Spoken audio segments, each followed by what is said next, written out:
Good morning. This is Father Stephen Kelly from St. John's Church in Detroit. And we're continuing our series of daily morning meditations, where we generally look at one or another of the lessons that are assigned for morning or evening prayer, what is known as the daily office lectionary. And today, for Thursday in Easter week, let's take a look at the Old Testament lesson that's assigned from the book of the prophet Ezekiel at morning prayer.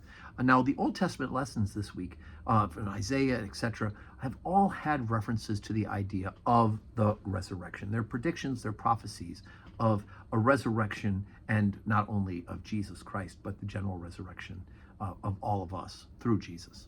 So Ezekiel 37, beginning at verse number 1. The hand of the Lord was upon me and carried me out in the spirit of the Lord and set me down in the midst of the valley, which was full of bones, and caused me to pass by them round about. And behold, there were very many in the open valley, and lo, they were very dry. And he said unto me, Son of man, can these bones live? And I answered, O Lord God, thou knowest. Again he said unto me, Prophesy unto these bones, and say unto them, O ye dry bones, hear the word of the Lord.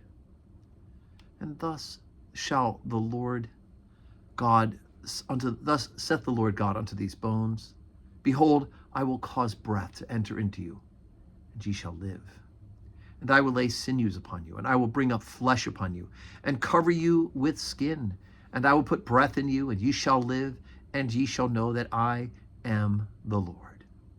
So I prophesied as I was commanded. And as I prophesied, there was a noise, and behold, a shaking, and all the bones came together, bone to his bone. And when I beheld, lo, the sinews of the flesh came up upon them, and the skin covered them above, but there was no breath in them. Then said he unto me, Prophesy unto the wind, prophesy, O Son of Man, and say to the wind, Thus saith the Lord God, Come from the four winds, O breath, and breathe upon these slain, that they may live. So I prophesied, as he commanded me, and the breath came into them, and they lived, and stood up upon their feet, an exceeding great army. Then he said unto me, Son of man, these bones are the whole house of Israel. Behold, they say, Our bones are dried, and our hope is lost. We are cut off from our parts.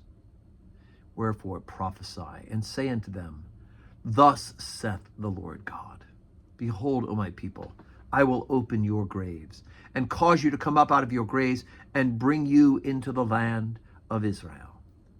And ye shall know that I am the Lord, when I have opened your graves, O my people, and brought you up out of your graves.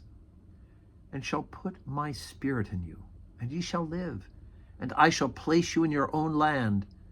Then shall ye know that I, the Lord, have spoken it, and performed it, saith the Lord. On one level, this is a prophecy of the end of the exile. I remember the Jews have been taken out of the promised land because of their unfaithfulness, and now a period of time is gone, and God's going to bring them back. So the graves being this is the whole house of Israel. The idea that they've been cast out of and God is going to bring them back in again. But the deeper spiritual meaning and the bigger meaning is, of course, the actual general resurrection at the end of time, right? When the earth and the sea shall give up their dead, and our mortal body shall be made into like his immortal body. We say that during our burial liturgy here in the Episcopal Church and in the worldwide Anglican Communion. So it's important for us to see this, that these things that happen through the resurrection of Jesus Christ and the fact that there will be a general resurrection for all of us are as laid out in the scriptures, predicted in the Old Testament. So today's Thursday. We have our 10:30 Holy Communion service. And actually, this will be the last 10:30 service for a couple of weeks, a couple of months actually, because we're going to move it back to 9 o'clock because of Tiger baseball games falling on Thursdays during the day. So pay attention from week to week. But I hope that you can join us today to worship. And if you cannot be with us for worship at 10:30, you can always worship with us on the live stream. And be sure to say your prayers. And may God grant you a Thursday that's full of blessings.